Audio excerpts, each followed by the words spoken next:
Well, something more relatable for that, like, might be like, because I do feel like a lot of people have skill in like things like fitness. Like, I always talk to my brother. I'm like, dude, you could be like a personal trainer for people at your school.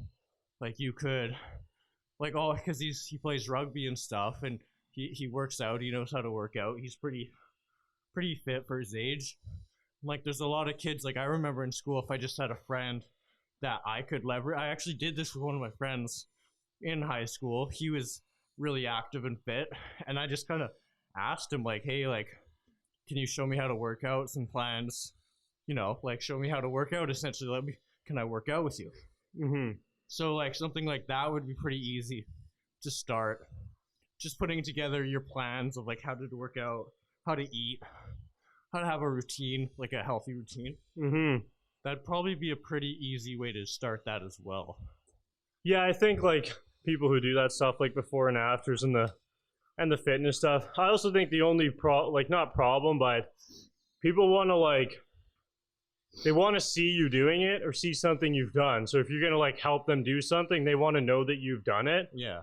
So that can be where it's hard. Like, and I know a lot of people also want to start, like, service-based businesses, right? Where they're like, oh, I want to do a shop or a landscaping company or whatever it is. And with both of Jamie and I started that, we had that, well, he started it years before, but then we kind of resurrected it. The Joe Dirt Landscaping. Yeah. It was a landscaping company, but we literally had nothing. And when people talk to me about starting a landscaping company or a construction business or whatever it is, they think that they need to buy all the tools and have all the stuff right away. And the way that we did it was that we actually got the jobs before we bought the tools to do the job. Yeah. Because why would you buy the tools if you don't have the job? Yeah. Because there's so many different ones. We would go, and like in landscaping, like you could literally be shoveling dog shit one day.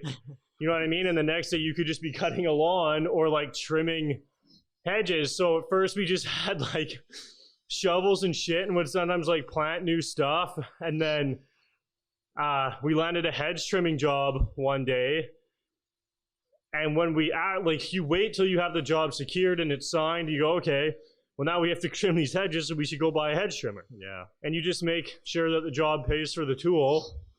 And then your like tool assets start to build up as you go. So like, I think people are nervous that to go out, they don't want to go and get a job if they don't feel like they're ready for it, but just like, get the job first. Yeah, you gotta believe in yourself. Like once you get that job, like you gotta be able to land that job thinking, like, whatever it is, I'll be able to do this.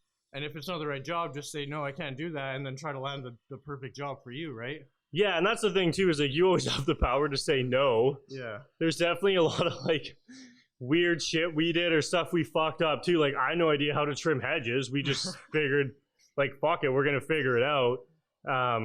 And same thing with like, I started the automotive stuff. We started as just a general repair company, and that's because that's all we had. Yeah. Like I literally had shitty ass wrenches in the shop. So we do basic ass shit on cars, do brakes, like stuff that requires 3 tools. And then as people started coming for bigger jobs and we started need to buy special tools and certain things, we just acquired those as the jobs paid for them. So starting as simply as you can, and then getting jobs that can allow you to pay for the tools themselves or whatever it might be. Yeah, and I don't know much about the industry and stuff, but I think there's also like those rental, like where you can just rent tools, can't you? Like, yeah, definitely if you're doing like, I would say in landscaping and like contract work, you do rent a lot of stuff. So you can just charge that rental out to the to the client. Yeah, exactly. And even people do that in like videography and stuff. If you're taking photos, like I've had photographers who rent like the camera stabilizers and drones and all sorts of shit, and they just charge me the fee when they come and film. They don't all, you just kind of have to weigh that out for yourself Yeah. And you know, like if the job doesn't pay for you to buy it yourself, then yeah, you can just pay to like rent it for the day.